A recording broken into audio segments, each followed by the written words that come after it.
Oh, and we are live. Welcome back to episode 15. Fucking Christ, episode 15 of the Tim King Show, baby. Thank you so much for those of you who've been here since episode 1. We are rolling on this mission. And tonight we got a double header live right here on the Tim King Show, brought to you by the Bloodline Entertainment Network. And if you didn't know by now, where the fuck have you been? Have you been living under a rock? Because we are live on the Bloodline Entertainment Network, whether it be YouTube, all major audio platforms, all major social media.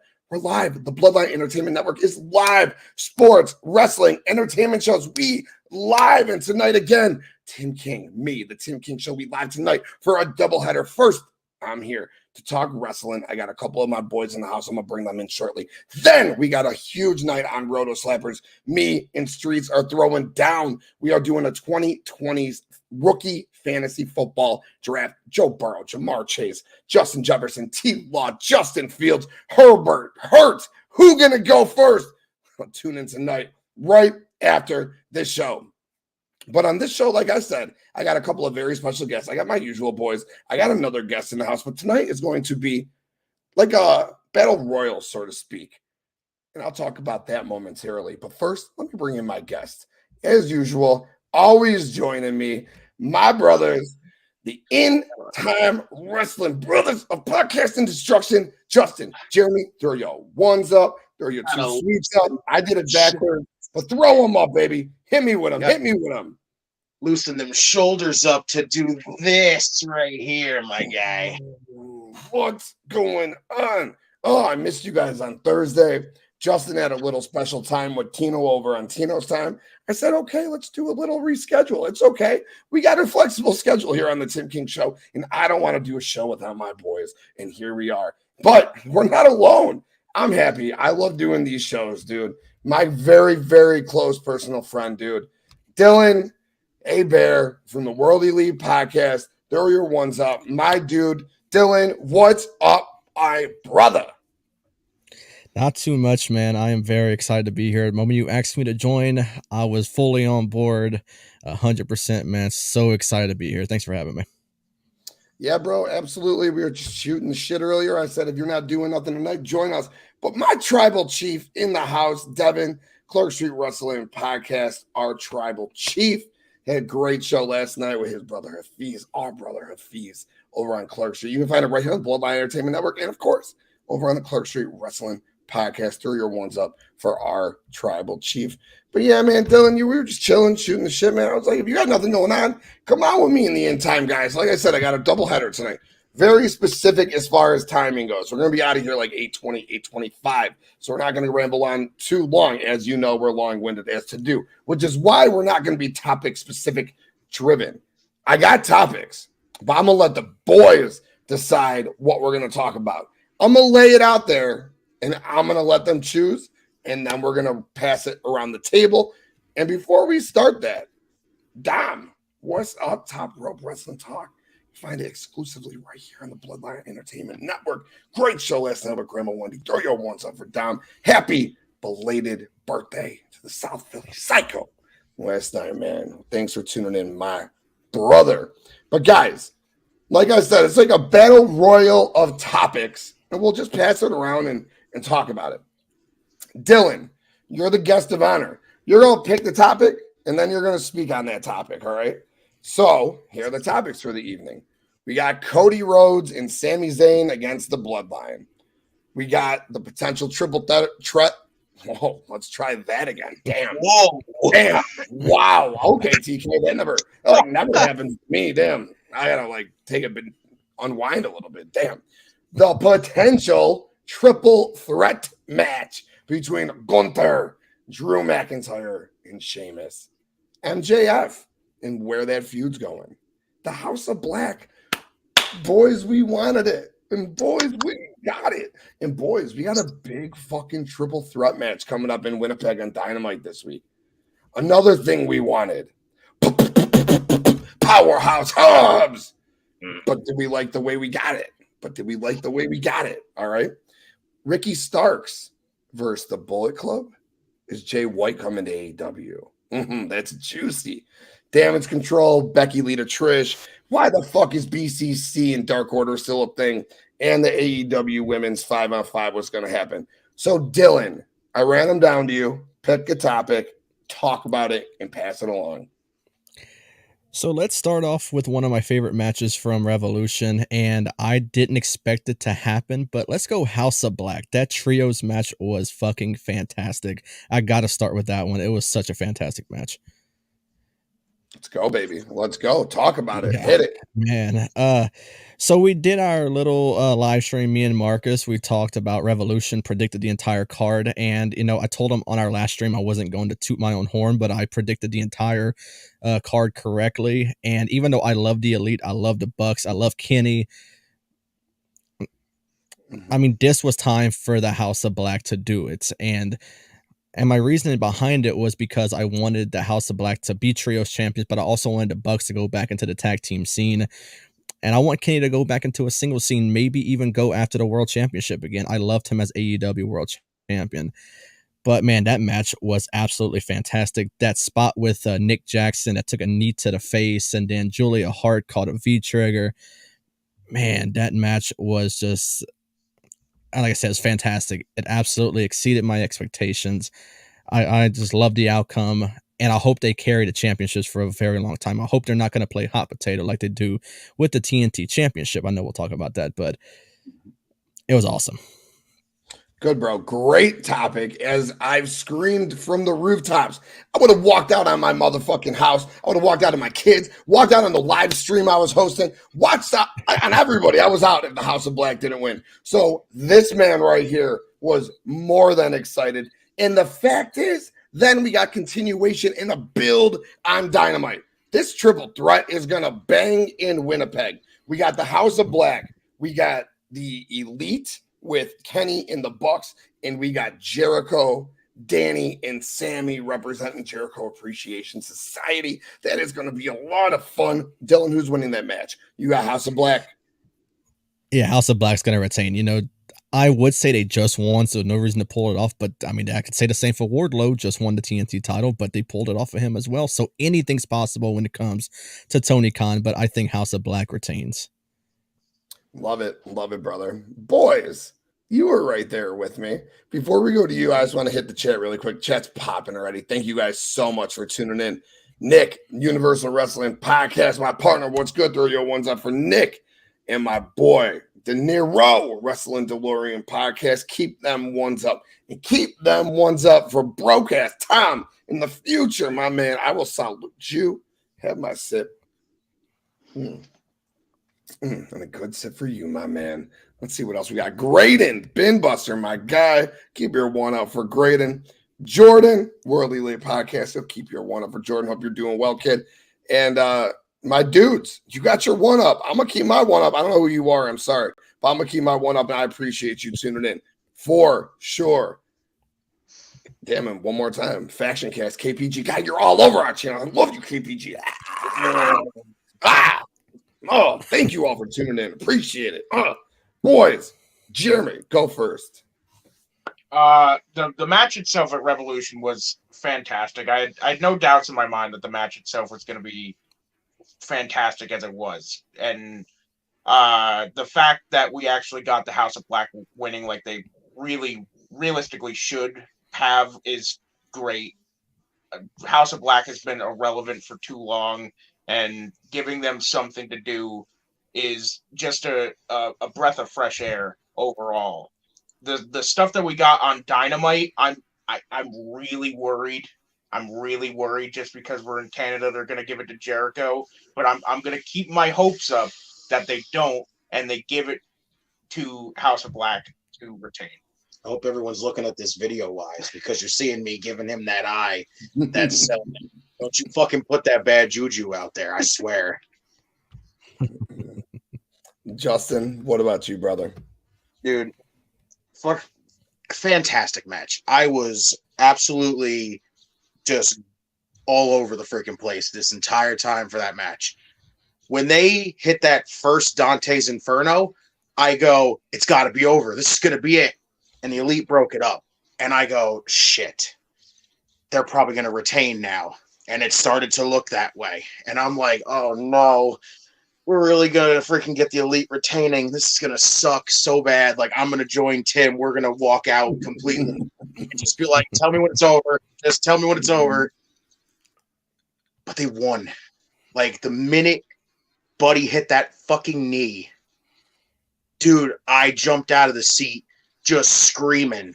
Like, hit the fucking move and pin him. Hit the fucking move and pin him. That's all I'm screaming the entire time.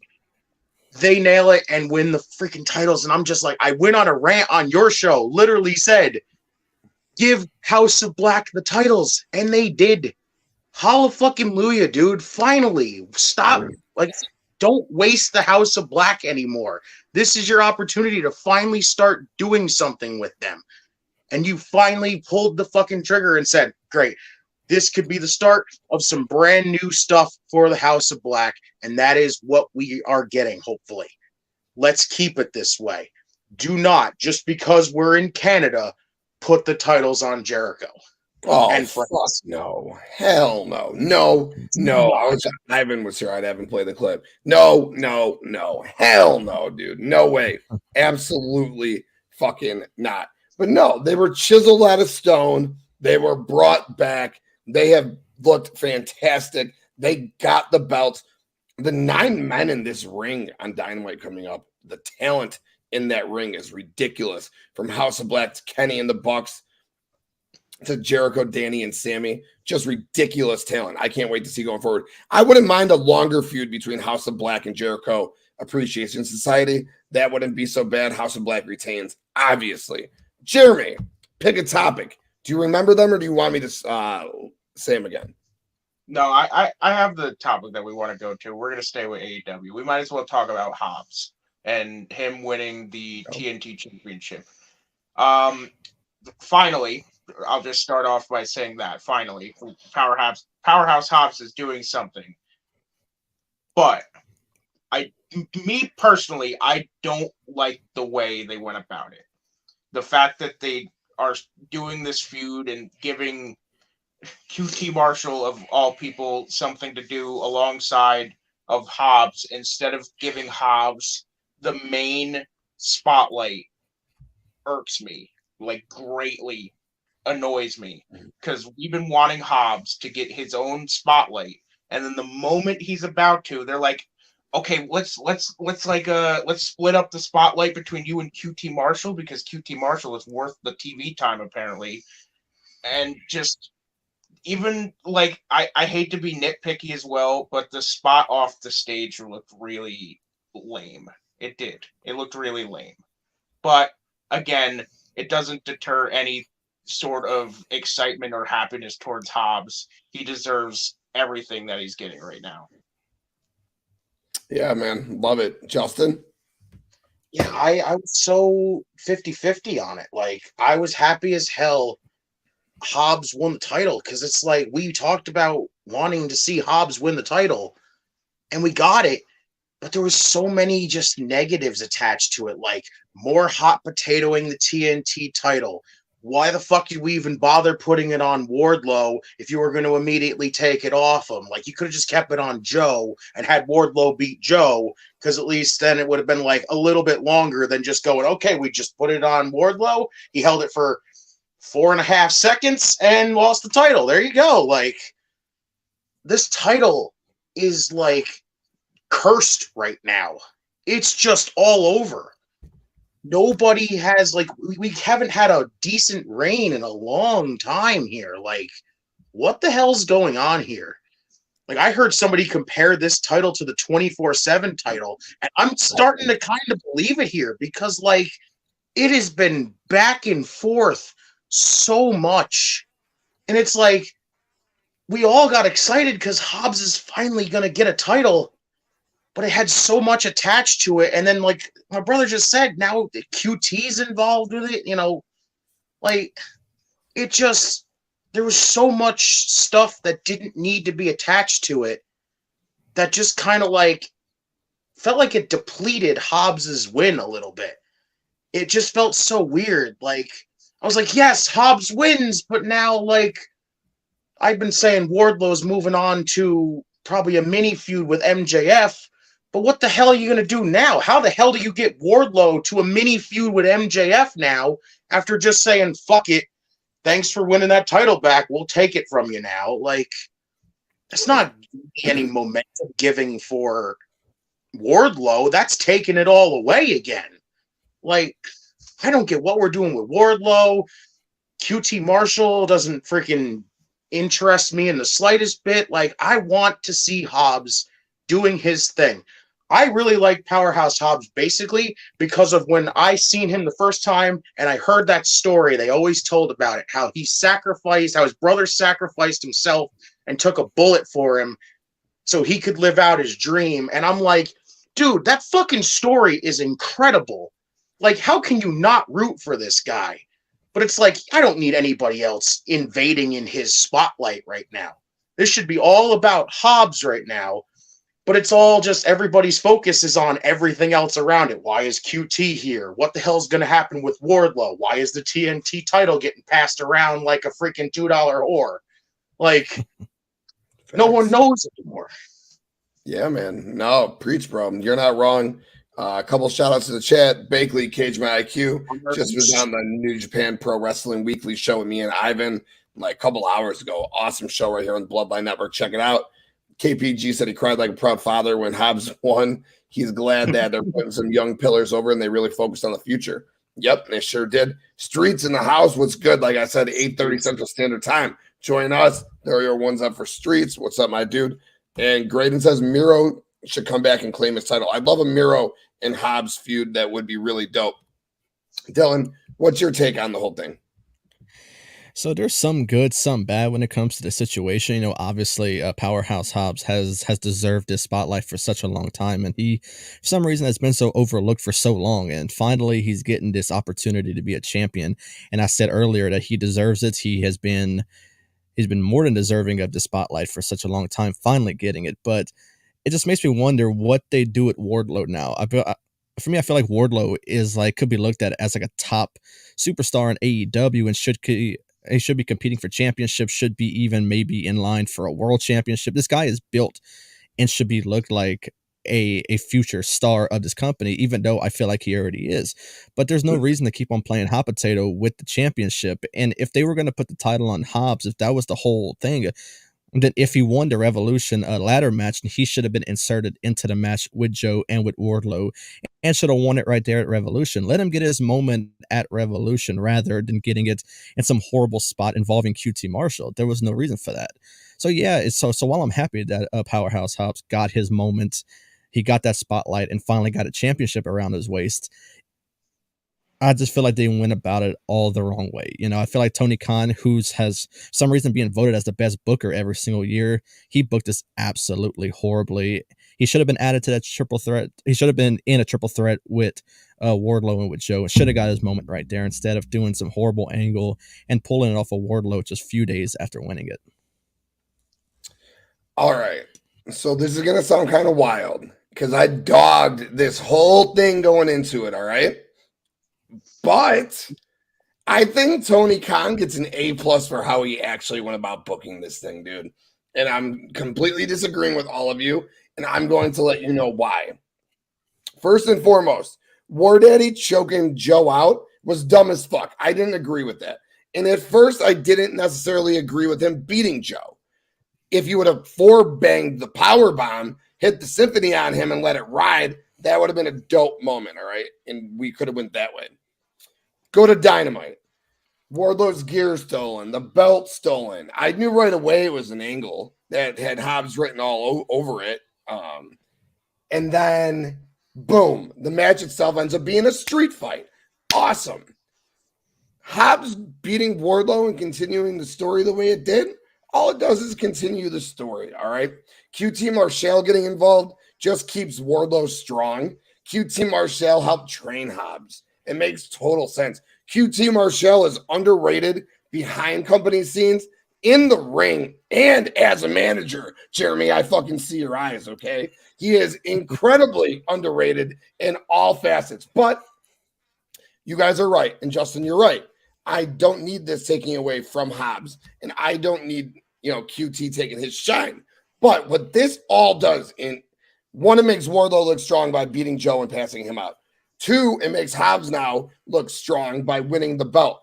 3, Hobbs and Wardlow continues to double or nothing, theoretically speaking, where Hobbs goes over Wardlow. 4, Hobbs carries the belt from March, 8th to All Out, where he loses to Ricky or Jack Perry, ideally Ricky.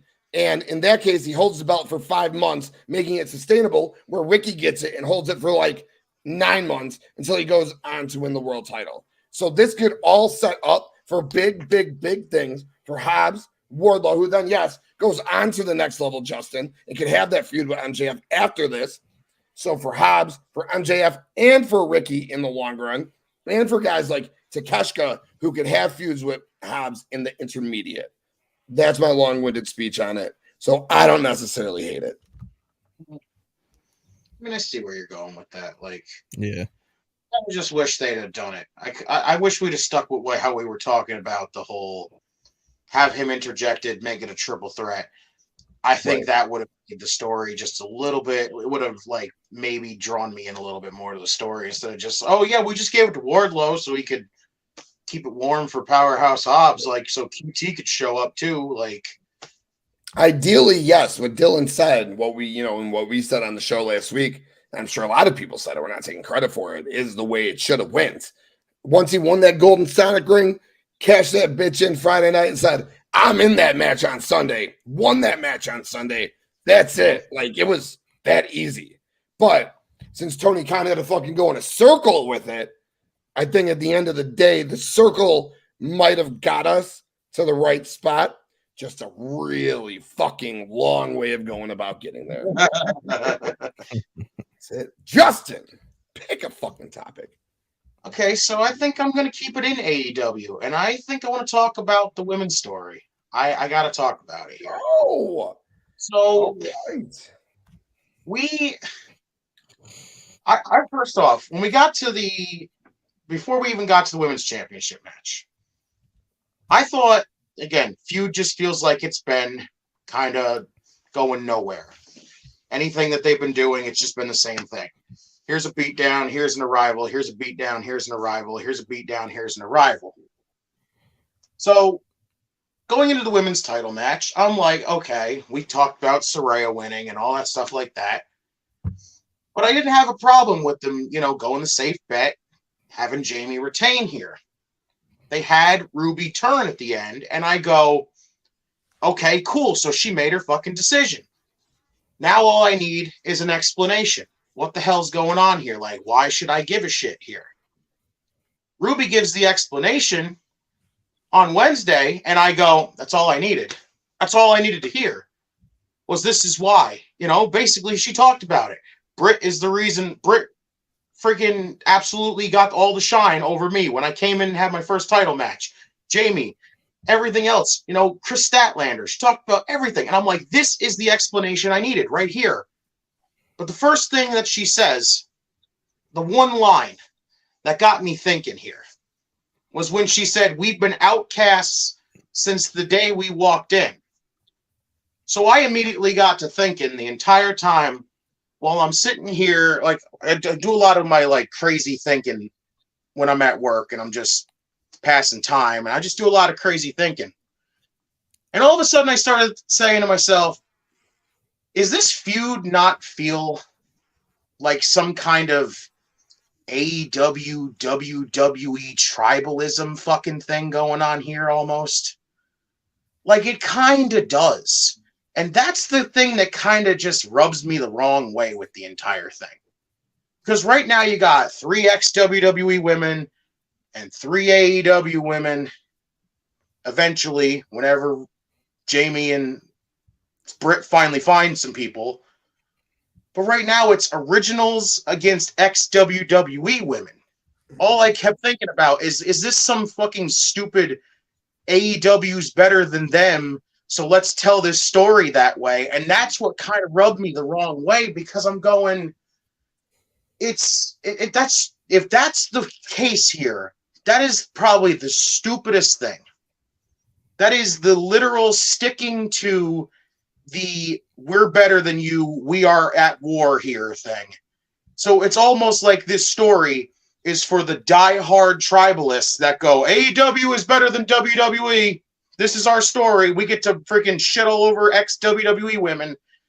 Like, if that's the story, that is awful. The other thing I kept thinking about this whole thing is it kind of feels like a backwards narrative. Also, everybody is rooting for Britt and Jamie and whoever the rest of the originals are going to be against the Outcasts. But Ruby literally said, we came here to help improve this division. We came here to make this division better.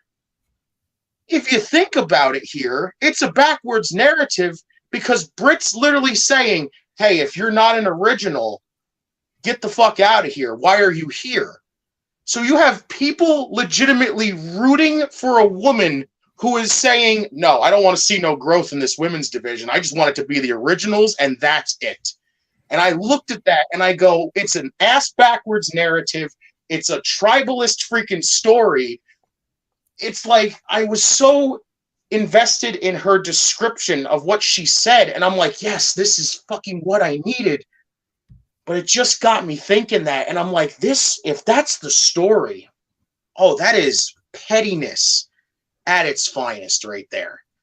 It just really irked me a little bit because it was like, even like, because me and him started talking about it last night, and he goes, I don't expect Tony Khan to be that petty, but if he wants to be petty, then he'll do it. Like, there was just something about it that just kind of rubbed me. What would you do? What would you do opposite? Because clearly this Outsiders versus OGs feud is designated for the Outsiders versus the OGs. Do you think it's solely because of the pettiness, or do you think it's just because he's going back? He does a lot of things WCW did. Do you think he's just going back and just copying the WCW route? He might even be. And if it is, I don't know how well that really attracts people. Because again, all you're really doing is appealing to your audience, to your already developed audience here. You're not bringing anybody else in to give a shit about the story. You're just taking the people that go, we love you, AEW. Want to see us shit all over some ex-WWE people? Like, that just comes off so petty. And that kind of really puts a giant smudge. Okay, all right, fine. So what if, and I've been suggesting this from the get-go. What if Thunder Rosa is on that team? Does that change your narrative? I think that is what can make that feel different. It's got to be something where it can't just be all ex-WWE people. Because if it's two other people, if it's going to be a 5-on-5 and it ends up being two ex-WWE women, you can tell this story is just some tribalistic freaking, we're better than them, you should root for us, like, and that's where I'm going to completely just disengage from the story. You need to completely just bring new elements into it where it says, these people are new, but they're not ex-WWE people. We're going to put them in this feud here. And like Thunder right off the bat screams she should be with Saraya because of her absolute disdain for Britt. Yes. Right there. You ain't got to tell me. I've said it. You guys have heard me say it 500 times on this show. Yeah, absolutely. I'm with you, bro. If you throw Thunder Rosa, Taya Valkyrie on that team, that's something very different. Like, that's something that's non-ex-WWE. Problem is everyone worked for WWE, and even though I just said that, Taya Valkyrie did work for WWE. So, like, that's the thing. You don't correlate her there, but everyone has worked there. So I get what you're saying. I do. Dylan, let's go to you next. What's your take on everything Justin said? The 5-on-5, was Jamie winning the right decision? Throw it all into one big fucking ball. So yeah, Jamie winning was the right decision. You know, I feel like she should be champion for quite some time. She's that name that you can look at as the absolute star of the women's division. Now, this whole thing with a possible women's 5-on-5, I think it's This is an absolute mess right now.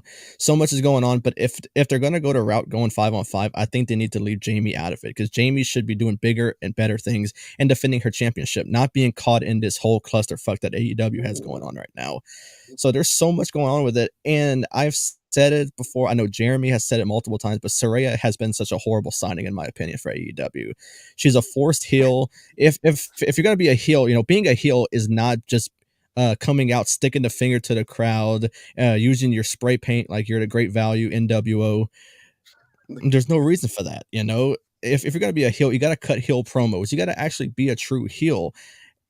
It's just not good, in my opinion. So if they're going to go this 5-on-5 route, I say you do it and get it over with, because all of these women involved in here are just destined for something bigger, and you got to leave Jamie out of it, because she needs to be defending her championship against somebody at this point. Don't be caught in this whole mess that AEW has going on. All right. And Dylan, let me ask you, if Thunder Rosa was to come back, would you put her on Britt's side or on Saraya's side? I think you put her on Saraya's side. She's had her run-ins with Britt Baker. So is Ruby. That's why she sided with Saraya. So I think she sides with Saraya as well. It's just that whole run-in with Britt. Everyone sort of has a kind of a bit of a history with Britt Baker. So I think if someone was to either pick her side or go against her, I think more go against her than side with her. That's fair. And Jade Cargill, would you put her on the OG team with Britt to add more star power to the match? Yeah. Oh, for sure. Easily. Cool. Dig it. Jeremy, go to you. I'll finish. We'll go to a new topic. And I'll pick the next topic. Well, Jamie Hayter, as much as we predicted for weeks that Saraya was going to win, I do believe that Jamie Hayter winning is the right decision. She hasn't really had the most opportunities to defend her title on more than one opportunity, and it feels as much as like she's been champion for quite a while. When you think about it, it doesn't really feel like it. So you want to see her more with an opportunity. This build is something, all right. Ruby's description is it's what I wanted and I also expected, but it's also like I didn't go into much thinking like my brother did, because he went down the rabbit hole. I could say right there, he went down the rabbit hole. But for me, it made me realize that the grand scheme of this whole feud, at least from the heel side, is that they only turned heel because of Britt Baker. That's why. Ruby's first thing she said is that I came in and Britt Baker was trying to get me out. And the more I thought about it, I was like, yeah, Britt Baker is the problem here. Like, she's trying to get Ruby out. She tried to immediately get Saraya out. It's always about her. Like Ruby said in her promo, it doesn't matter who she's against. The crowd cheers for Britt. It doesn't matter. Thank you. I was just going to ask you, Jeremy. Thank you so much, because you segued me to that. So, is the problem Britt Baker, or is the problem fickle fucking fans like me and my wife who sit at home on our couch and go to AEW shows, and every single time she puts that goddamn finger up, we both go, Dr. Britt Baker, DMD. So is it her who's the problem, or people like me who buy cameos for their wife's birthday? And goddamn, that 3-minute cameo she did, she didn't need to go that long. Thank you, Britt. My God. Or is it people like me, fickle fans? It could be a little of both, honestly. With how they're writing it, it could be a little bit of both. It's like Ruby saying like, "Oh, Britt is all about herself," but then the fans are the only one that gives Britt's the only one that has any care for in the fans' eyes. Like nobody cares about any other woman other than Britt Baker. It's just they come out and they're like, "Oh yeah, who they're against? Oh, Britt Baker," and then they do their Barney the Dinosaur sing along. And to be fair, we cared about Thunder Rosa. All right. We sang the Ruby Soho song big time until we didn't care about her anymore. I guess you could blame Britt in always beating her. We definitely cared about Jamie Hayter, and Tony listened. He put the belt on her. So, I mean, you know, it is what it is. A little bit here and there. But let me ask you, the match right here. I laid it out. All right. The 5-on-5. DMD, Jamie Hayter, Sheeta, Jade. I got 1, 2, 3, 4, 5. I got 6. Why do I 6 women on there? Wow. There was a typo on my behalf. Anyway, DMD, Hayter, Sheeta, and Riho against Saraya, Tony, Ruby, Thunder, and Taya. How do you guys feel about that match? The only one for me that really doesn't like fit in is Taya, because like for right now there's rumors going around and stuff like that, but I feel like on such short notice they would have to really put some effort into making Taya Valkyrie in this match make any sense whatsoever.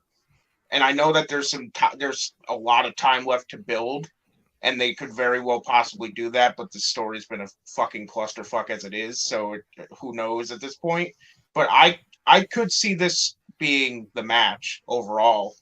I think it makes a lot of sense, but also I could see, since they brought her up, I could see Statlander in this match. I feel like them bringing up Statlander is not for coincidence. It's more the fact, like, hey, Chris Statlander, she's still part of this company. I know she's been out for a while, but I feel like she's getting ready. She's very close on her way back, and I would not be surprised if she's a part of this in some sort of way. See, this is the thing about the whole thing about it, though, is it's really confusing because now you have Willow getting involved. So how the hell does she fit into this? You have, again, Ruby mentioning Chris Statlander. Does she get involved? You have Sky Blue. Yeah, now that Sky Blue was involved, like, you got so many other women that could get involved in here. And it's like, I don't know. Like I said, that's why the story is such a mess right now, because it's like... Or is it good because there's so many different women involved that we could just toss them around and figure out what we want to do with them? Justin, what would you do with them? How would you construct this little mess right here? Well, just by your match right there, the match you have right there.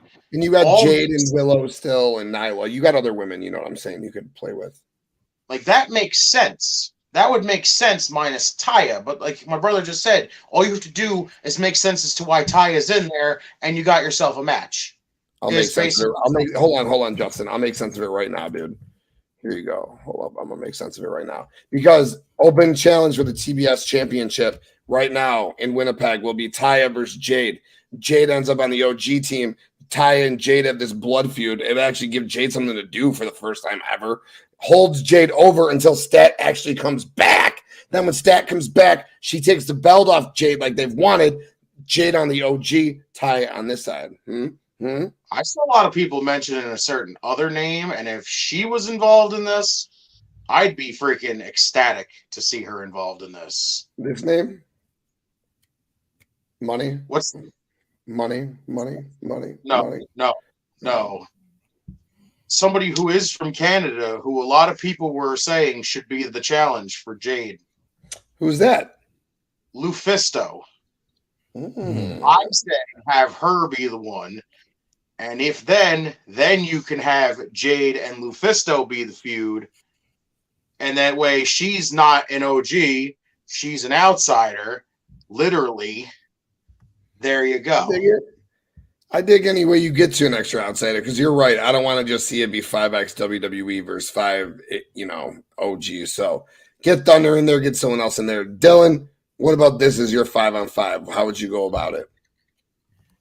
So, I mean, this is a good 5-on-5 that you have already typed up here. The only one, we all been mentioning that I'm kind of uncertain of is Taya Valkyrie. We're kind of uncertain on her status with AEW. I know she's leaving Impact and whatnot. So, hey, man, it's It's going to be a lot, man. It's going to be good though, nonetheless. Whatever they decide to come up with, if they decide to go that route 5-on-5. But by the way it was looking right now, it's certainly going to happen. But like I said, the only one uncertain is Taya Valkyrie, because we're uncertain of her status, where she's going to end up at. She shouldn't go back to NXT. They completely misused her over there. She did well in Impact, but I think that Tony Khan could utilize her better for AEW and possibly even bring her over to Ring of Honor and do some work over there as well. Bingo, Dylan. Loved it. Kill that right there. Cool. It's my turn. This is a topic I want to talk about. I do want to hit WWE, all right? We got time still. But this is a topic I want to talk about. So before I do, though, all right, first of all, I'm going to put it on the board just so you can see it. My president just did that killer New Japan show with him. Ivan, what's up? Circle of the Base, the professor. My dude, what's going on, brother? 4 sexy studs in the house. Nipple mania, running wild. Meaty men. Poor Dylan. He had to fucking read this comment while he's answering the question. Banger mania. Throw your ones up for our president for sure. Baby. Devin's pulling out the solo. He doesn't like when we get nipple mania, dude. He doesn't like it. Oh, yes. Yep. KPG, get us back on track. Pretty Ricky, exactly. My question, and it's on me first, so I'll answer it. I'm going to swing it. Here's the thing. Ricky Starks, he needs a new feud, Double or Nothing. We don't know where Jay White's going. Will he show up on the Raw after WrestleMania? I still probably think so. Will it be in AEW? Ricky Starks' new feud is Bullet Club. Ooh, that was dope. Juice Robinson. Rock Hard. Juice Robinson. Who cares? No one fucking cares about Rock Hard. You know what would be cool? Ricky Starks and Jay White at Double or Nothing. So if Rock Hard can lead to fucking Ricky and Jay White at Double or Nothing, sign me up. Dylan, what do you got? So I'm going to stick to my guns for the last time we did a live stream together, which was quite some time ago, but I still think that Jay White somehow ends up in WWE. It would be nice to see him go to AEW, a possible match with Ricky Starks. I think that's just fantastic.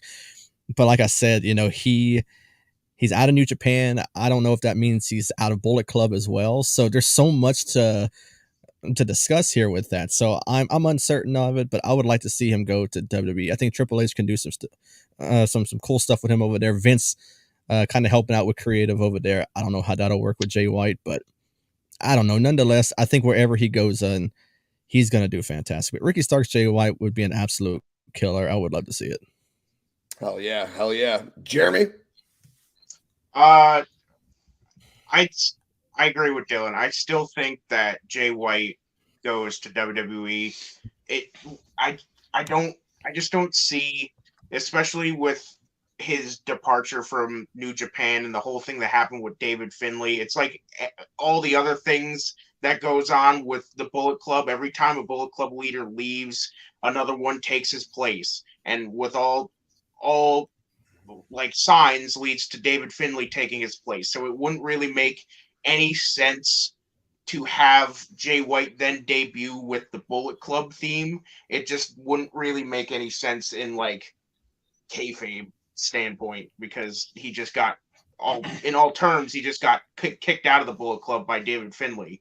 So it would make more sense for him to go to WWE than having to like rewrite the caveat, like, oh, he didn't get kicked out completely. But it would just make more sense if he showed up in WWE. But Ricky Starks and Jay White, that match would slap. That match would be incredible. Hell yeah, baby. Bangers and slappers. And yes, 110%. David Finlay is the new. Okay.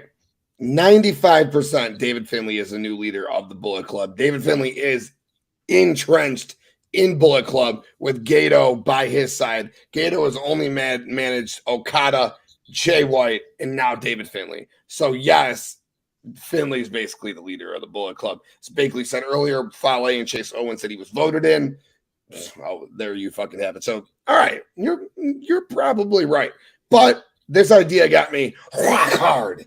Justin. So, first off, you give me this matchup right here, you better get the IV and start pumping that shit into me, because I want that. I want that. I thought that man was gonna freaking show up on Wednesday when that Bullet Club music hit. I thought that was Jay White, but no, that was Juice Robinson. Which I was just like, okay, that's what's next for Ricky, kind of. Okay, I like felt the same way, bro. Trust me. I did. I was just like, it was like, yeah. It was very disappointing, dude, because I thought Jay White was there on the paper show after the pay-per-view. I was like, oh! Yeah, Juice fucking Robinson. What the fuck? I would have rather it be like Chase Owens. At least it would have been his debut or some shit. And no one wanted Chase Owens.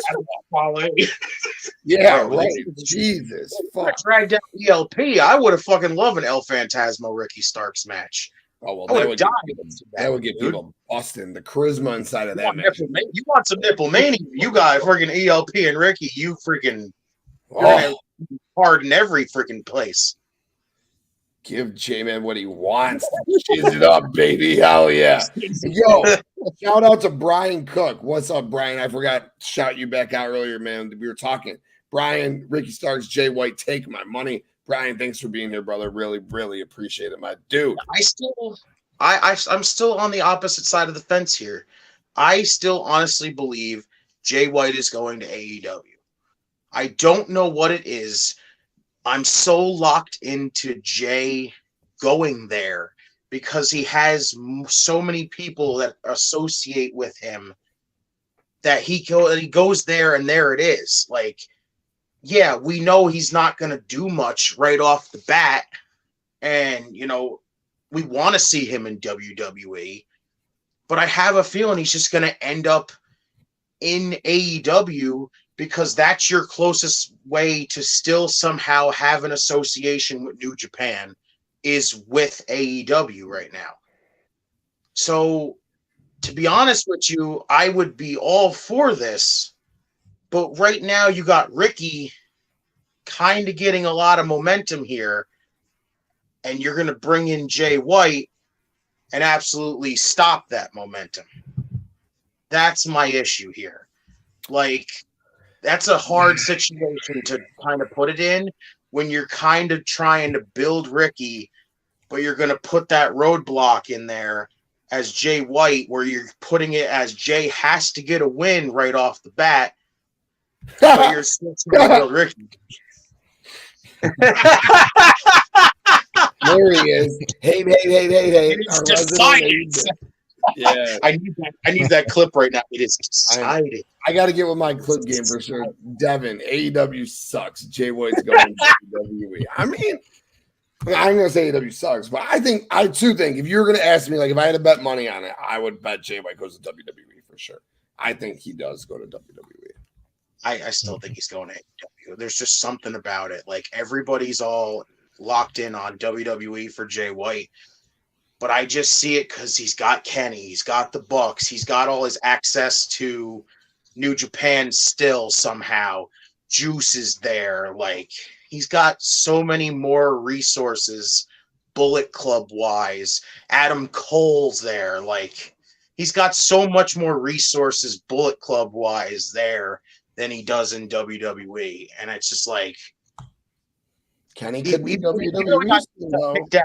Even though he left New Japan, like I think this is his way to still kind of get back in there. All right. Let's see. All right, Dylan's back on board. I'm gonna call out the topics one more time. So why go to the minor leagues AEW when you go play in the majors WWE? Yeah, no, Streets ain't wrong. He understands. Same thing with Kenny Omega. I mean, he started his own company. He's still in order to need to be the big fish. He need to go win the big title, or at least go like win an Intercontinental title or something like. Go wrestle at a WrestleMania or some shit, dude. Yeah, I'm saying. Give me Jay White in WWE, I will fucking mark out like a maniac. Absolutely. No, I know. And I'll take Jay White in AEW if Tony books him right. Problem is, I got a feeling he's going to be in that island of irrelevancy far, far too much. But, Dylan, topics is back to you. I'm going to name them off really quick. We're in the Battle Royal. I think we only got like 5 left. Let's see what we got. You got some WWE if you want to go there for a tribal chief. We can talk about the orgasmic ending of Raw, which was Jay bonding with his brother again and turning on Sami. and Cody making the save. I got double goosebumps. My God. Cody and Sami against the Bloodline. The awesome triple threat scenario. Or is it over on SmackDown with Gunther, Drew McIntyre, and Sheamus? We still got MJF and AEW in his future title or his current title run and future plans. Damage Control versus Becky, Lita, and Trish. 6 women? Why are they wasting the tag belts there then? BCC and Dark Order, that's still a fucking thing. And the WrestleMania card, how are we feeling? So pick a topic, start to talk about it. All right, so let's make our tribal chief happy. Let's talk some WWE, and let's talk that fantastic ending of Monday Night Raw, man. That was so good. I said it on my Twitter. You know, I said it even for the Royal Rumble. This was the greatest absolute storyline that WWE or even anything in professional wrestling has put on in recent memory. This thing deserved an Emmy. It was that damn good. And the thing is, it's not even over yet. So I feel like it's only going to get better from here on out. But what I want to know is when are they going to insert KO into this whole equation? You know, CodyRhodes constantly coming off of the save. He's obviously not going to pull double duty for WrestleMania and team with Sami and going against the Usos. So you got to factor in KO at some point if you want to start a solid buildup going into WrestleMania. And we kind of all predicted it was going to main event night 1 be KO and Sami against the Usos for the tag titles, and that means that KO and Sami would finally take them from the Usos, and then night 2 would be the one where Cody dethroned, of course, the tribal chief. So it's a lot to unpack with this. You know, it's an amazing storyline. Like I just said, it's one of the greatest in recent memory that anything in professional wrestling has put on in quite some time. It deserves an absolute friggin' award, man. It's that damn good. But I just want to know when they're going to factor in KO. It has to happen at some point. CodyRhodes has to focus more on Roman than anything, and he's focusing more on helping out Sami against the Usos. So KO has to come in at some point, but I feel like it's all going to come together at some point. Because we all saw CodyRhodes talking to Kevin Owens backstage when Elias and Rick Boogs were doing their own thing. It was happening in the back. So I feel like at some point it's all going to come together, and we're finally going to get this whole KO, SamiZayn, best friends reunion, and to take on the Usos at WrestleMania. How would you have Kevin Owens get in this mix? Like, how would you have him save Sami? So if we all been watching, if we haven't been living under a rock for the coming weeks, you know, we all been seeing Kevin Owens. He's constantly walking out on SamiZayn saying, go back to your bloodline and whatnot. But I think finally he's going to come to his senses, and that CodyRhodes is going to be the one to talk him into it. I feel like maybe that's the conversation that they were having backstage, and that he's going to finally come to his senses, and the Usos are going to be kicking his ass, and then Solo is going to come out and start beating up CodyRhodes, and that's where you're going to finally have Kevin Owens coming for the save, and then you're going to get this big reunion where Sami and KO finally hug in the middle of the ring, and it's going to have the crowd pop just tremendously. I can't wait for it to happen. Oh, where are you, Ivan? Yeah, there's got to be something about nipples being titillated and fucking. Oh! That's how I feel right now. J-Man netting out and Jizzamania, Will fucking Gray, bot shots and chair shots, and Allison. What's up, my people? What's up, my people? And Devin saying Streets It is decided with AEW being the minor leagues. And Dylan, yeah, man, you're right. You are absolutely right. My last question to you before I swing to my boys up there is this. We had the conversation the other day in our Twitter group. You know, me and Ritter were going back and forth with it. He was strongly of the idea that it should be Rhea Ripley and Charlotte in the main event of night 1, since she won the main event. Or since she won the Royal Rumble, she should get the main event spot. Like, you know, 2 nights, now you get 2 winners. It does make sense. I said there's never been a tag team championship main event before at WrestleMania. There's never been a chance for 2 best friends to ever celebrate in the middle of the ring before while one wins the Grand Slam. You said this fucking deserves an Emmy. It deserves an Oscar. Obviously, it's an Emmy because it's the TV award. But, father, give it a fucking Oscar, dude. Give it a motherfucking Golden Globe. Give it a fucking Academy Award. Give it fucking an MTV fucking Alien, dude. Give it a fucking Slammy, dude. Give it everything, bro. This is everything. This should main event both nights. Tag night 1, fucking Cody. I'm sorry, Devin. Tag night 1, the Usos go down at the hands of SamiZayn and Kevin Owens. Night 2, goes down at the hands of Cody Rhodes, dude. That's it. Bloodline crumbles. There we go. Or we get a match at Backlash where we get the 6 of them. Let's go, the 6 of them. Roman and the Usos against the champions, Cody, Kevin, and Sami. Oh my God. Now my nipples are fucking hard. My juices are titillated. Oh, in time, boys. Talk to me. All right, so I'll go first this time.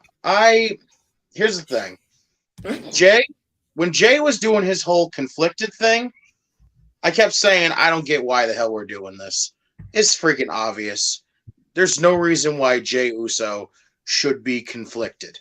The only thing that should have happened after Rumble was while he was gone, all it should have been was Jay's going to be gone for a little bit, and then the minute that when we had the Elimination Chamber stuff, that should have been the turn right there. But you drug it out a little bit to fill in some time. Okay. Makes sense. Because all you had to think about was, why the hell would Jey Uso even just be conflicted in the first place? Again, the bloodline is family over everything right now. Straight up, all you get is, hands down, Jey disappears because he's embarrassed because he stuck his neck out for Sami, and Sami said, hell, that's not good enough for me. I don't even want to be bothered with this shit no more. There you go. That's all it had to be. I understand. 1000%. Makes all the sense in the world now. You get the turn on Raw. It's fantastic. Again, how the hell do we get Kevin Owens involved in here? I'll book it right now. I'll take the pencil. Ready for this? Here we go. You finally get a whole thing where Cody and Roman come face to face one more time with the bloodline out there. You get Sami involved. Sami comes out, jumps the Usos. Roman, they all get the upper hand on Sami. You cut a camera angle to the back where Cody's running to come out to make the save. And as he runs by, just Kevin Owens sitting there. He runs by, stops, turns back around and goes, you need to come out here and help us right now. You need to come out here and help us. He goes, I don't need to help anybody. And he goes, that is your best friend out there. And you're going to let him get stomped out? You need to get out there. And then Cody runs out there to go make the save. Then we get an entire thing where now the bloodline is beating up on beating up on Cody and Sami. Kevin Owens' music plays, comes out to make the save. Bloodline gets chased off. Kevin goes to leave. Cody grabs him by the shirt and pulls him back in there and goes, we're not leaving here until you guys decide, fix this right now. Cody just backs away. You just see Sami talking to Kevin Owens. You get Kevin Owens talking to him kind of a little bit, and then he just goes to walk away again. Cody grabs him, turns him back around. Sami with his arms wide open, and Kevin just comes in with the embrace. Everybody grab your box of tissues. Everybody start crying. It's going to be a fantastic moment. I'm telling you. Right now, this whole story, it had its little twists and turns where it was like, okay, I don't get why we're going this route. But again, I didn't get the whole Jey Uso thing, why it needed to be a thing. I will take that. I'm glad I just got hired. Fantastic. I didn't get the Jey Uso thing. There was no reason why he should have been conflicted as long as he was. But I get it. You had to fill in a little bit of time until we get closer to WrestleMania. That's fine. We got the turn. Now all we have to do is tell the story on how the hell to get Kevin Owens back involved in this. We get tag titles on night 1, Cody night 2, and I absolutely agree that tag team titles should be the main event because, yes, I understand where Ritter's coming from. Rhea won the Royal Rumble. She should be main eventing WrestleMania. I understand. But I will tell you this right now. The Charlotte and Rhea Ripley freaking build right now sucks. It's absolutely ass. 1000%. You have the Bloodline feud, which is absolutely the biggest thing in the entire company right now. I don't care if it's the Royal Rumble or not. The big feud should main event the night. Hands down. Yes, the Royal Rumble makes sense. It should be your main event easily. But you have a story going on that is astronomically bigger than that right now. A tag team title match in the main event of WrestleMania is huge.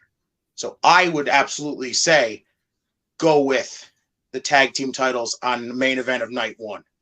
With Kevin and Sami taking those titles, you get Cody taking the titles at night two, and then later on down the line, give Roman a little time off, and hell, why don't we just have a 6-person tag match at the next pay-per-view?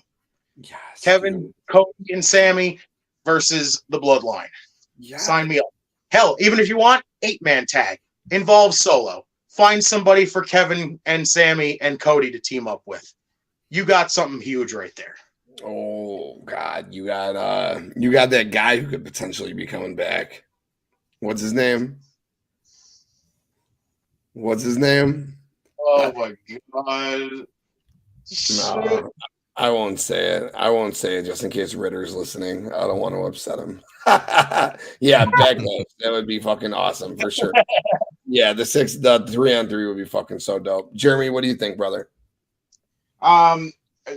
Everyone's basically nailed it on the head. This has just been like master class of like acting, cinema, professional wrestling, everything you could possibly think of.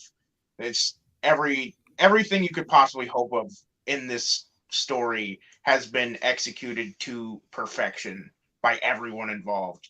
Nobody has missed a beat.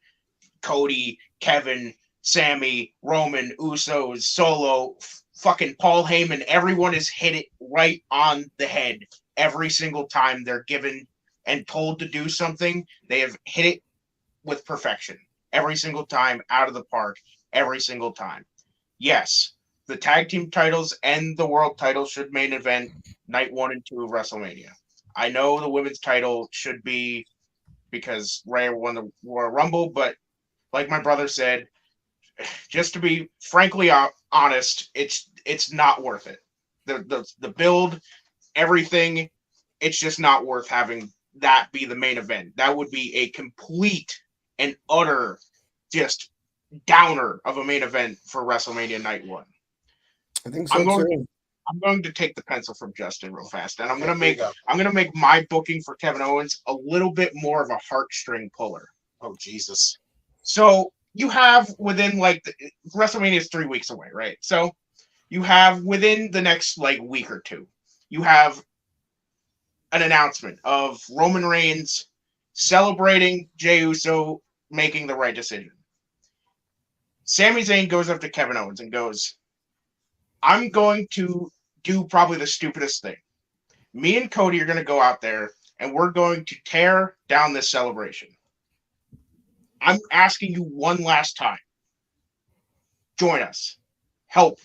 Please. And Kevin's like, no, stop asking. Go back to your bloodline. So Sammy's like, I knew you were going to say that. So I have one thing to show you. And he pulls out a wedding photo. It's Kevin's wedding photo. Hands it to Kevin and goes, he looks Kevin in the eye and goes, I wasn't at Roman's wedding.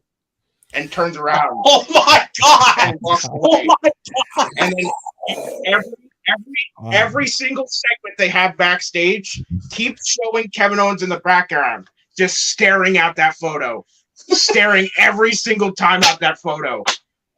Kevin Owens is staring. And then they get to the celebration.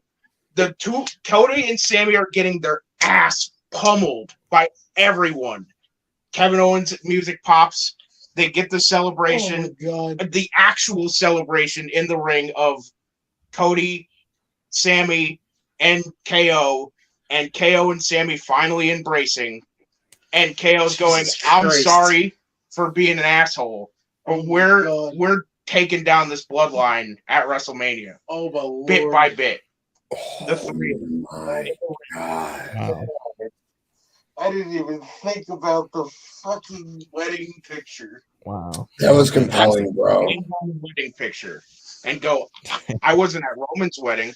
No. Yeah. Ridiculous. That was phenomenal. I love when you pick up the pencil. You boys over there have been fucking just shredding it with the pencil. It's too bad we just can't committee it right now because God damn.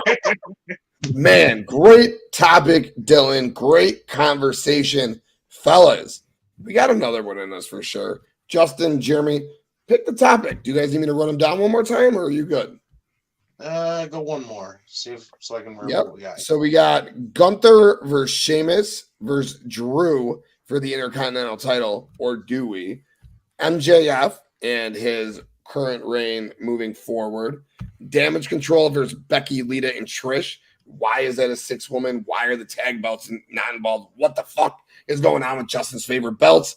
You got the BCC and the Dark Order. Why the fuck is that still a thing in WrestleMania card? How are we feeling? We'll likely only get another topic, maybe 2, probably just 1 in. So you boys make it count. Let's do Gunther. Let's do Gunther. Let's do Gunther, Drew, and Sheamus. Let's do it. So, hands down, I'm going to say this right now. The Fatal 5-Way on Friday was fucking awesome. The ending on how they got to it, though, was freaking stupid. You just had a random second referee show up and count a double pinfall because nothing like a little tension. Why not? Like, that Right. to me was absolutely dumb. So now we're getting Drew and Sheamus one-on-one. Okay. I understand this now. Sheamus is going at Drew right now because Drew's handled, like, pretty much sticking his neck out saying, hey, I'm going for Gunther next. And Sheamus is still going, hey, I want my Grand Slam. I'm going to be the one to dethrone Gunther. Okay. Makes a whole lot of sense here. So now, the only thing that just kind of throws me off here on this whole situation is, so we're getting the one-on-one next week. What are you going to do then? Have another double pin? Why didn't we just announce it as a triple threat? You should have just said it. There was no reason. Like, this is just, let's have a dope freaking Drew and Sheamus match to have a dope Drew and Sheamus match. And that's really about it. Like, unless you're going to get just a one-on-one between, which I honestly believe if you're going to have a one-on-one, it's going to be Drew and Gunther. Right. Which, again, that match would bang and slap. But still, like, I think Sheamus getting his Grand Slam at WrestleMania would be massive. I say you should have, like, I don't get why we had to add the little extra part in here. I am all for a triple threat, hands down. I just don't get why we got to go the stupid route with all this stuff. Like, now we're just filling in gaps here with a lot of nonsense. All you had to do was literally go, hey, we had a double pin. Guess what? Even though Gunther said opponent and opponents right now, there's only supposed to be one. All Adam Pearce had to say was, it's 2 people got the pin. That's it. Hands down, triple threat. There you go. Problem solved. Like, now we're just adding nonsense at this point. Yeah. Yeah, that's fair. Jeremy, spin it, brother. I won't go long-winded on this one. They could have avoided all of this shenanigans if they would have just booked a multi-person ladder match. Because clearly, if they're making it a triple threat because they want to protect Gunther. It's obvious. So why don't you just you could have just made another multi-person ladder match, or a multi-person ladder match in general, and had Gunther, Drew, Sheamus, Cross, LA Knight, Kofi, and Woods if Kofi still got injured. You could put Madcap Moss in there. You could put Ricochet, Strowman. You could have made it a 10-person match, dude, and really like filled the fucking matchup. Yeah, exactly. It's been like a Money in the Bank match for the Intercontinental Championship, and it still would have protected Gunther because he's not taking a pin of any sort. He's not taking a loss. He's losing the title, but he's not losing directly.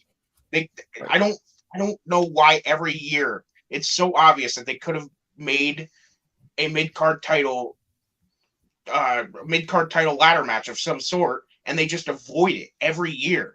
Some of the best matches on WrestleMania cards are the mid-card title ladder match that they've had, like the one for the IC title that Daniel Bryan won, or the one that Ryder won. Yeah, those are great fucking matches, and they just keep avoiding it. And there's so many people that could have WrestleMania spots. Like everyone says, everyone's got to be on the WrestleMania card. Okay, then make a multi-person ladder match for the mid-card title, and then you wouldn't have to worry about people missing the WrestleMania card. But I guess that's just too hard to do. Yeah. I could deep dive in that, but before I do, Dylan, I want to hear what you have to say. Would you rather have been a triple threat? Would you rather be a ladder match? You know we're getting to a triple threat match, so where would you prefer? Yeah, I think it's definitely going to be a triple threat, and I think this is the thing for Sheamus to get his moment, be a Grand Slam to win an Intercontinental Champion. But I think Drew takes the pin at Mania for it to happen, and for Gunther to protect his legacy as come to the main roster. He's been dominant since coming to the main roster, making that IC title very relevant, something we haven't seen in the last few years. So it's awesome to finally see it happening. But I think regardless what happens on SmackDown, I think we get a triple threat. Some bullshit's going to happen during it. It's going to be a double disqualification, double count out, something like that. And Adam Pearce is going to have to make his decision to make it a triple threat. So, yeah. Yeah, so I originally thought that it would be a triple threat as well. I didn't think a ladder match. I didn't think you needed all these guys. I guess you could still do a Andre the Giant Battle Royal on the SmackDown before WrestleMania and get all these guys mixed in. You got a bunch of tag teams, Cross, Braun, Ricochet, Madcap, all these guys you just mentioned, LA Knight. It's a shame to see those guys in that match. You could have ran an 8-person ladder match. Never thought about it. You could have ran a 6-person ladder match by just having Imperium interfere in this match, like everyone out. Didn't think about that. I'm not taking credit for that. That was all Bakley. I'll give him that. That was incredible. I was like, damn, what an idea. But instead, you got the double pin, which is cool, whatever. I know Justin doesn't like it, but I guess it moves you to next week. You got to tell stories, right? And then next week, you'll continue the story, right?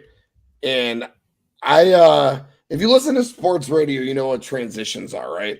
As I said earlier, I got a double header, all right? I got a wrestling show, I got a football show. So what I wanted to do was I wanted to transition my casual. You heard me talk about him all the time, my boy Streets. You saw him on Justin's birthday party. You see him on Roto Slappers all over the place right here on the Bloodline Entertainment Network and the Tim King Show. But I wanted to transition him here as the casual fan, bring him in. Say what's up to the people. Say what's up to the wrestling crowd. And we'll do our last topic. Now we're not going to talk about the WrestleMania card. We'll talk about 2 novice casual matches that it might appeal to Streets. And Streets, what the fuck is up, my brother? Good evening, gentlemen. How you guys doing? Having some fun? Love the passion. Yeah, good show. I don't know anything you guys are talking about when you're talking about AEW, but it's still fun to watch. So I think I told Tim in a private chat a while ago, I was like, man, these guys make me all want to watch AEW. Like, I might have to start just tuning into these shows and add another one on the list. Some of us do. Not all of us make you want to watch it. Some of us make you not want to watch it.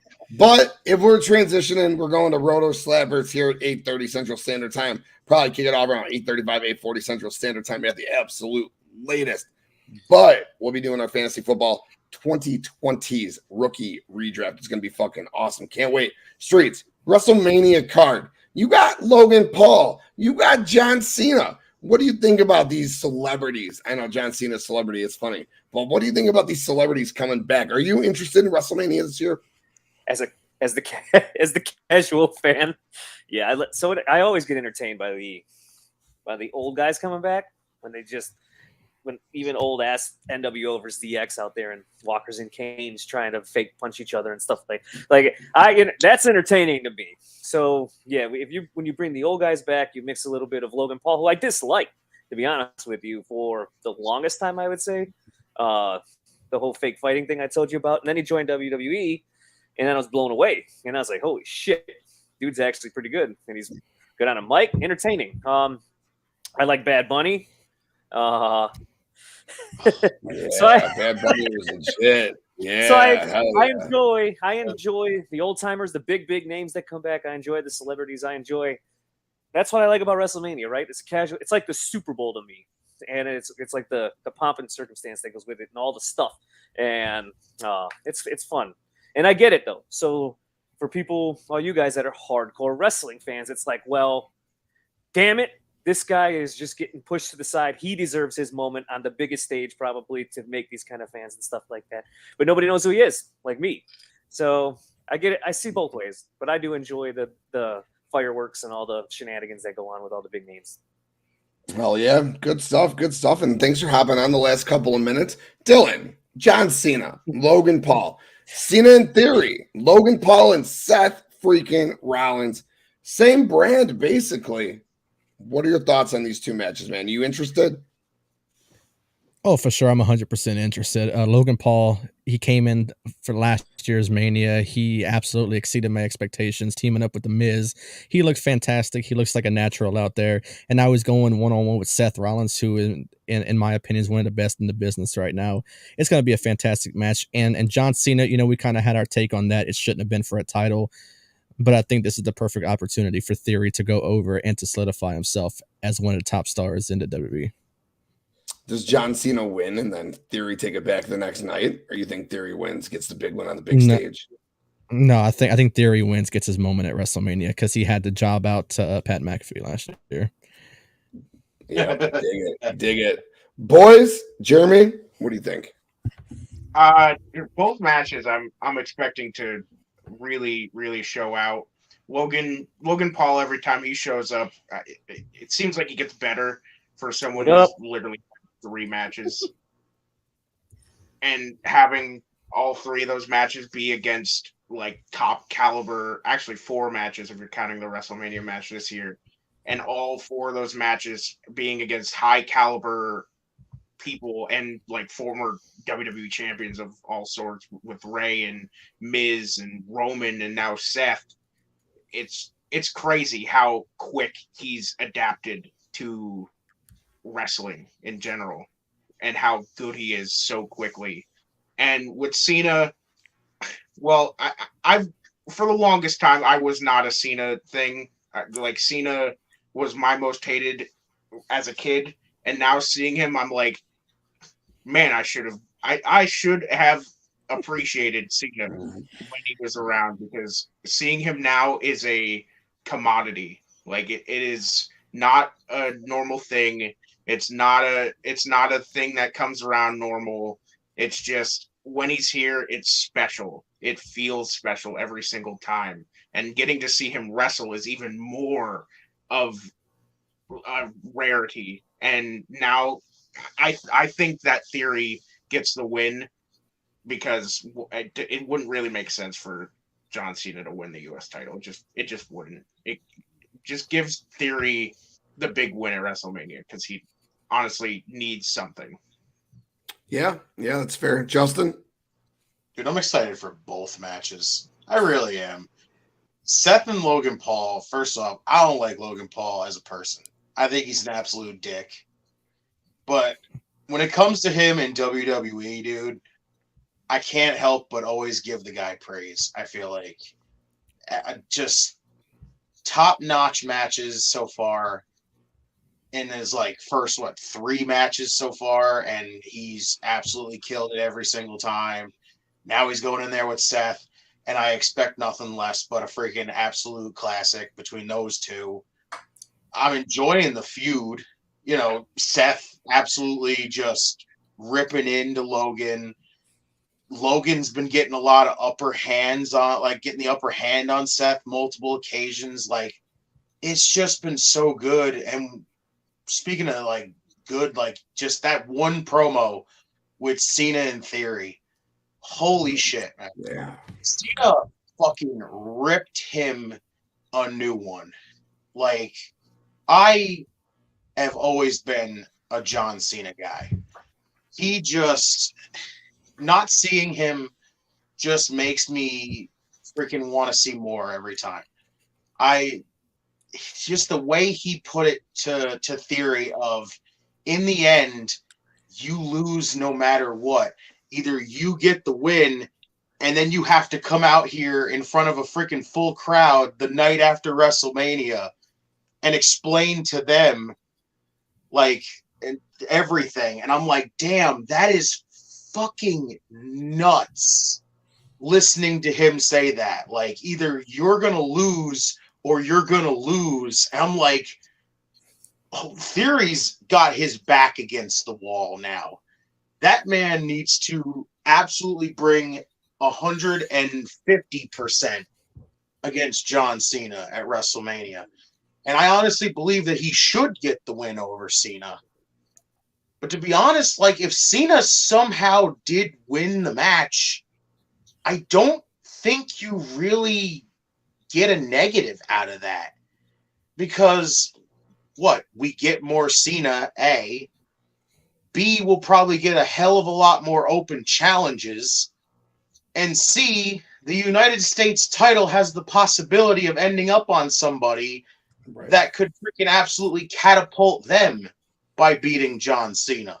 So either way, either Theory gets elevated, or the United States title gets elevated, or somebody else gets elevated. So no matter what, you get a good thing out of this no matter what. So again, I'm looking forward to seeing what those two matches have to like really give us. Like, I'm actually excited for WrestleMania as a whole. Like, minus Brock Lesnar and Omos, I think the rest of that card right there, just I'm so locked in for that WrestleMania this year. Yeah, bro. I'm stoked for WrestleMania. Don't even get me started on Brock Lesnar and Omos, because I will sit here for 10 minutes and tell you why it's a good thing that it's on the card. Why it's a good thing that it's occupying Brock Lesnar in a spot that he doesn't need to be elsewhere in. But I digress on that. Both matches are going to be great. That promo from Cena was awesome. Yeah, when Cena comes around once every year, it makes it feel so very special. Logan Paul, damn, streets will tell you, I fucking hated this guy. Hugely hated this guy. I have nothing but the utmost respect. That kid can go, go, go. And you know why? Because he works his fucking ass off for the industry that we all love. And I have nothing but the utmost respect for him. And that's all I got for you guys. Everything has been fucking thrown out of the ring. The battle royal is fucking over. What a show we had tonight. Dylan, thank you for making your, well, I guess actually both of you guys down there too. No, Justin was on it. Dylan and Jeremy, thank you guys for making your Bloodline Entertainment Network debuts. And thank you for coming back onto the Tim King Show. Dylan, can you let the people know where they can find you? For sure. As you can see on the screen, you can find my personal account at DylanAbear_. My podcast, World Elite Podcast, is on Twitter at World Elite Pod. We do live streams every Thursday at 7 p.m. Central Time. We talk certain topics every week. We don't necessarily recap all the shows. We just pick something that comes up in the wrestling news, something interesting that happens on the shows and whatnot. And we usually go about an hour just talking some bullshit. We go off the rails multiple times, mainly Marcus that's doing it, but it's whatever. It's always a fun time with Marcus and whatnot, but you can always tune in on there. And Tim, this was an absolute blast. Streets, finally getting to see you on a stream for the first time ever. Justin, Jeremy, always a pleasure. Tim, you ever want me back on, come talk some wrestling, some sports and whatnot, you know where to find me. Absolutely, brother. Thank you so much for coming on, man. I'm glad I asked, dude. I had a really good time talking with you tonight. Boys, sure. Justin, Jeremy, only on Twitter. Where can the people find you? Only on Twitter. Not Jeremy and Time 72. And you can follow me only on Twitter at JustinTime211. In Time Wrestling Podcast on pretty much almost every platform. Go find it, give it a listen. Yes, it's going to have to go old episodes for now because, again, podcast has been on a really long hiatus. But again, I will tell you multiple times, and I will continuously say it over and over again, we are not done. We will be back. And that is an absolute guarantee. Hell yeah. Fucking promise, baby. Yes, and it is decided. Streets, do you want to tell the people where they can find you right quick? Sure. At Streetsathon Twitter. That's the best route to probably do so. So yeah, at Streetsathon. Get ready for some fun videos. He's a Twitter only guy. The first transition we've ever done. This was fun. We always listen to it on the radio, the transition from show to show. We got to do a show to show transition. God, this was an absolute blast talking wrestling. First and foremost, the housekeeping, the Tim King Show, obviously the Tim King Show, all major audio platforms, all major social media by checking out the Tim King Show. But as I say, it ain't about the motherfucking Tim King Show. I really don't care about the Tim King Show. I care about one thing and one thing only, the Bloodline Entertainment Network, right here on the Bloodline Entertainment Network, YouTube, all major social media platforms, all major audio platforms, the Bloodline Entertainment Network. Find us on social media, like I said, the Bloodline ENT. You see what I did there? You guys know exactly what I did there. All right. To everyone who tuned in, to everyone who's going to watch, to all of my Bloodline brothers, I appreciate you guys all so very much. Tune up, check. Oh, fuck. Like and subscribe. I never do the like and subscribe. I always fuck that up. Like and subscribe. Hit that subscribe. Hit that subscribe. Hit that subscribe button. Throw your motherfucking ones up. Come back at 8:30 for Roto Slappers. We out. Tim might die tonight.